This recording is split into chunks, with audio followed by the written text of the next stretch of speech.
Kan hari ini hari ulang tahunnya Kabupaten Oh Tangerang. iya. Saya mengucapkan selamat hari jadi Kabupaten Tangerang yang ke-389. Ya. Semoga semakin berkilau ya Chef. Kalau strategi umum, Pak, strategi umum untuk membawa percepatan ya, langkah maju Kopenhagen setelah Pak Taufik jadi CM-nya apa, Pak? Jadi kalau berbicara strategi, saya sih sebenarnya gini Pak ya, saya hanya meneruskan apa yang sudah dirumuskan sejak awal gitu kan. Dan syukur alhamdulillah kami punya keyakinan bahwa Kopen ini bakal besar gitu Pak. Ya, kalau kemarin sih yang saya bilang tadi, kami memang harus BMI Time Podcast Koperasi BMI. Buka mata Indonesia, bukan yang lain. Jos.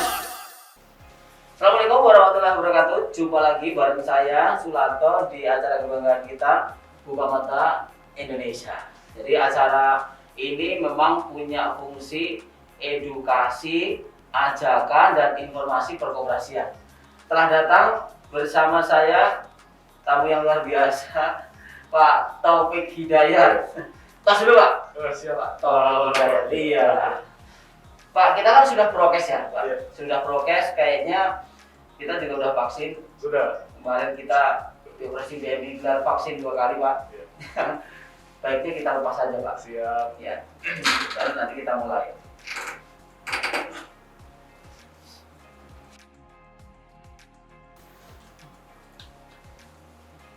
Baik, Pak Taufik. Kita lanjutin ya, Pak. Siap. Mau saya kenalin atau kenalan sendiri, Pak? Eh, Saya kenalin dikit aja. Pak Taufik ini adalah GM, General Manager Kopmen BMI. Ya. Sejak kapan sih Pak Taufik gabung di Koperasi BMI, Pak? Oke. Saya sebelumnya mau ini dulu Pak ya, karena saya orang Tangerang asli. Iya. Kebetulan kan hari ini hari ulang tahunnya Kabupaten Tangerang. Oh iya. Saya mengucapkan selamat hari jadi Kabupaten Tangerang yang ke-389. Semoga semakin gemilang ya Chef. Oke. Jadi saya mulai gabung dengan BMI itu tahun 2005, tepatnya tanggal 3 Agustus. 3 Agustus ya, Iya. Pak. Dulu itu LPP Pak namanya. LPP ya. Saya dari staf lapang, Ah. kemudian di Juni 2006 Nah, itu alhamdulillah saya dipercaya sebagai asisten manajer Pak. Juni 2006 berarti hampir setahun ya, Pak. Kurang dari setahun Iya. setelah staf Hampir lapang. setahun lah, Ya. prosesnya panjang Pak. Karena waktu itu ketika ekspansi itu kita masih butuh dana dari Pemda Pak ya, Ah. karena masih LPP UMKM. masih punya Pemda seperti itu. Alhamdulillah dipercaya sebagai asmen di Kosambi Pak ya. Prosesnya panjang Pak, jadi asmen selama 4 tahun karena memang yang saya bilang tadi di awal itu uangnya kan dari Pemda ya. Iya. Gitu kan, dari Pemda kita harus dapat support uang dari Pemda sehingga kita bisa ekspansi gitu kan. Alhamdulillah di 2010 itu tepatnya di bulan November saya dipercaya sebagai manajer cabang Iya. Pak. Itu kita buka wilayah pelayanan baru di Cisoka kayak gitu. Terus berproses, kemudian saya dirotasi ke cabang Kemiri Pak. Cabang Itu 2011. Kemudian di 2011 sampai 2012 akhir ya. Dari 2013 saya jadi manajer cabang di Sepatan Pak. Kemudian di 2013 juga alhamdulillah saya ditarik ke pusat Pak. Itu sebagai manajer pembiayaan di pusat. Dan alhamdulillah kemarin juga waktu tahun 2014 kita buka wilayah pelayanan baru, itu kan hanya di Tangerang, Ya. kita buka Serang gitu kan. Itu sudah jadi koperasi Pak ya waktu itu. 2000 sejak 2013 kan kita koperasi. Iya, sudah koperasi. 2014 kita setelah jadi koperasi kita buka wilayah pelayanan baru di Serang dan alhamdulillah saya dipercaya sebagai manajer cabang. Waktu itu saya membawahi 6 cabang awal Pak. Seperti itu terus berkembang sampai 12 cabang di Serang. Dan di 2018 kemarin itu saya dipercaya sebagai SPI Pak. 2018 kemudian di 2021 tepatnya di bulan Juni ya, kalau nggak salah itu Juni bulan awal-awal setelah Lebaran. Iya. Saya dipercaya sebagai GM sampai hari ini, Pak. Berarti baru berapa bulan di Juli, Agustus, September, Oktober. Iya, sekitar 5 bulan genap. Pengalamannya gimana, Pak? Syukur alhamdulillah, Pak ya. Saya sih menikmati Pak ya di Kopmen karena memang sedikit passion saya di sana Pak ya. Dan mengurus pihak itu saya dipercaya dan itu merupakan amanah buat saya ya, saya harus jalankan Pak. Karena itu instruksi langsung dari pengurus sebagai pimpinan saya ya, saya harus laksanakan. Dan alhamdulillah sampai hari ini dengan kerjasama tim yang baik, yang solid Pak ya, ya kita sedang berproses lah Pak, sedang berproses ke hasil. Karena kami fokusnya itu prosesnya Pak, Ya, bukan mungkin hasilnya. pemirsa belum tahu Pak, ada yang belum tahu Kopmen BMI itu mengelola apa saja nih? Oh iya. Untuk Kopmen BMI saat ini ada 5 divisi Pak ya, ada 5 divisi. Yang pertama itu divisi DKTP, divisi konstruksi dan toko bangunan. Kemudian ada minimarket dan grosir, kemudian ada tour and travel, kemudian juga ada elektronik, dan terakhir itu ada kopi di benteng Pak. Ada 5 Pak, ada 5 unit bisnis. Kalau strategi umum Pak, strategi umum untuk apa membawa percepatan ya, langkah maju Kopmen BMI setelah Pak Taufik jadi GM-nya apa Pak? Jadi kalau berbicara strategi, saya sih sebenarnya gini Pak ya, saya hanya meneruskan apa yang sudah dirumuskan sejak awal gitu kan. Dan syukur alhamdulillah kami punya keyakinan bahwa Kopmen ini bakal besar gitu Pak. Ya kalau kemarin sih yang saya bilang tadi, kami memang fokusnya itu di proses Pak, bukan di hasil gitu kan. Mungkin kemarin itu kami berproses di internal, nah sekarang kami berproses di eksternal gitu kan. Hasil ya kelihatan ketika prosesnya baik, insya Allah hasilnya juga baik kan seperti itu. Ini menarik Pak, proses eksternal nih. Ya, proses eksternal nih fokus Pak Taufik di mana Pak? Semua Pak, semua unit bisnis. Saya sih karena memang membawahi 5 unit bisnis Pak ya, saya berkeyakinan saya harus fokus di semua unit bisnis. Dan alhamdulillah di DKTP kita sudah di divisi konstruksi Pak ya, kita sudah main di eksternal terutama di perumahan, kemudian juga kita sudah masuk pasar modern ternyata. Kemudian juga kami sudah banyak link di BSD, di Sinarmas segala macam. Itu merupakan proses awal Pak ya. Itu hasilnya ya nantilah kita tunggu gitu kan. Makanya kita fokus di proses. Nah kemudian juga di minimarket dan grosir juga kita sedang kembangkan sekarang bagaimana caranya kita menciptakan suatu produk itu beras BMI Pak. Dan alhamdulillah sampai hari ini kita sudah mulai berproses juga di sana Pak ya, dan saya berkeyakinan ini bakal bagus Pak. Iya. Berarti ini kan membuka peluang-peluang kemitraan dengan lembaga lainnya Pak. Ini mungkin bisa didetailkan Pak. Berarti kan lembaga manapun, baik koperasi maupun non koperasi, dimungkinkan bekerjasama dengan kita.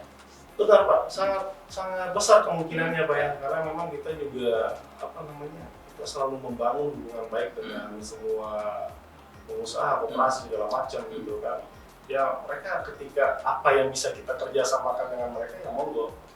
Kami terbuka Pak untuk itu Pak. Silakan saja gitu kan. Misalnya ada satu koperasi ingin kerjasama dengan koperasi BMI gitu kan.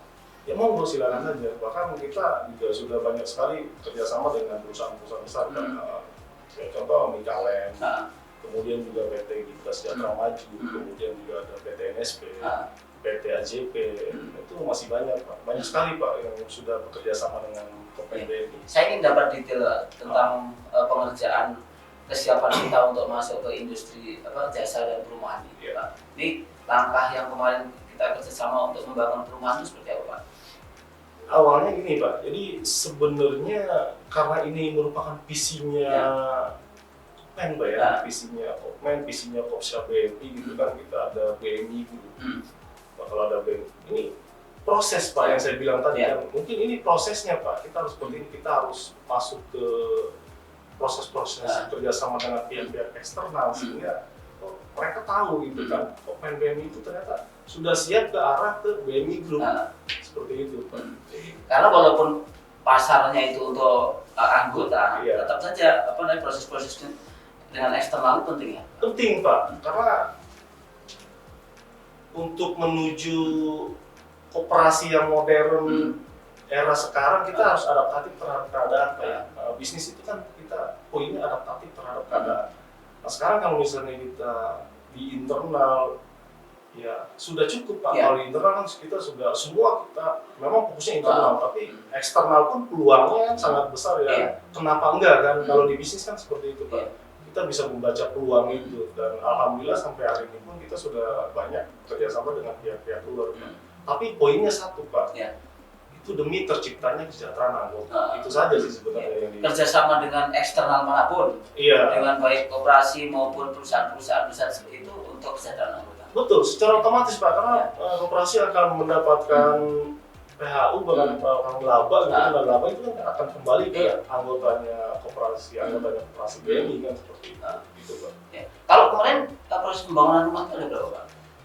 Untuk kemarin kami akad awal Pak ya di Savana Residence itu dengan Mingkalen itu 28 unit Pak, rumah subsidi. Alhamdulillah kami sekarang sudah di 85% pengerjaan. Target kami Oktober ini selesai Pak, seperti itu. Next nanti di November kita akan bangun lagi 40 unit di tempat yang sama Pak, di lokasi yang sama di Savana Residence. Karena mereka punya seat plan itu sekitar 468 unit. Jadi ketika 28 sudah jadi, kita gunting pita, kemudian kita letakkan batu pertama di 40 unit, next nanti masih ada 400 unit lagi seperti itu. Dan besok juga insya Allah di minggu depan dengan izin Allah mungkin Pak ya nanti ketika sudah selesai semua draft MOU-nya kita insya Allah akan bangun di Azura 2 itu sekitar 50 unit. Saya dengar ini konsepnya murni syariah Pak? Insya Allah syariah kalau Azura 2 karena mereka tidak menggunakan bank untuk proses akad kreditnya Pak ya. Mereka secara pribadi gitu kan si konsumen Azura 2 beli rumah ya mereka nyicil langsung dari developer seperti itu Pak. Saya dengar selain masuk ke perumahan ya Pak, kita kan bangun pasar-pasar juga ya Pak. Ini mungkin bisa detailkan Pak. Iya, untuk pasar sebenarnya kan secara otomatis Pak ya kemarin karena proses kami melakukan proses dengan baik, komunikasi dengan baik dengan para pihak developer, akhirnya pihak developer itu merekomendasikan ada pasar ini segala macam gitu kan. Ya kami ketika melihat peluang kami tangkap gitu kan. Nah alhamdulillah kemarin juga memang kami sudah bangun di pasar modern itu kita bangun food court bersama dengan PT Kita Sejahtera Maju Pak ya. Kemudian juga di Intermoda juga kita akan bangun juga food courtnya gitu kan. Itu kan sebenarnya kami poinnya satu sih Pak, ketika kami melihat satu peluang kami harus ajak semuanya gitu kan. Pemberdayaannya, terus pendanaannya, pembiayaannya segala macam itu kami ajak tuh Kopsen dan Kopmennya dapat. Ya, akhirnya kolaborasi apik antara Kopsen dan Kopmennya terjadi. Betul, itu tujuannya Pak. Jadi sama gitu Pak tujuannya seperti itu. Ini kalau fokus di pembangunan pasar kan masih di konstruksi ya Pak. Lalu kemudian masuk ke kuliner. Nah kuliner ini gimana nih Pak? Nah untuk kuliner yang tadi saya bilang di awal Pak ya, karena apa ya kami melihat UKM Tangerang ini kan sangat banyak, UKM BMI ini kan sangat banyak sekali. Nah ada kesempatan Pak, di situ kami bangun food court, kemudian juga kami bangun tempat-tempat di pasar segala macam, dia bisa masuk kan, mereka bisa masuk, UKM bisa masuk dan akhirnya alhamdulillah gitu Pak. Kemarin kita dapat juga di Ocean Park Pak ya, yang kemarin baru grand opening itu kita buka di sana gitu kan. Selain ada kopi di Benteng, di sana buka, UKM kita masuk ke sana Pak, itu insya Allah sistemnya berhasil Pak. Seperti itu dengan PT Kita Sejahtera Maju dan pihak Ocean Park, seperti itu. Sehingga UKM kita bisa maju Pak, seperti itu. Jadi paling tidak kita Kopmen BMI itu menjadi lokomotif untuk menggerakkan ekonomi kreatif juga ya Pak? Iya, tujuannya itu Pak, insya Allah Pak, seperti itu. Sejalan lah dengan visinya Kopsen BMI. Lalu kemudian kalau terkait dengan kerjasama dengan kuliner itu kan sebenarnya menghadirkan peluang baru ya Pak, bersama dengan sponsor yang seperti itu. Kira-kira akselerasi yang dibangun Kopmen gimana Pak? Ini Pak, kemarin itu kita pernah diskusi dengan beberapa developer. BMI Time Podcast Koperasi BMI. Buka mata Indonesia, bukan yang lain. Jos.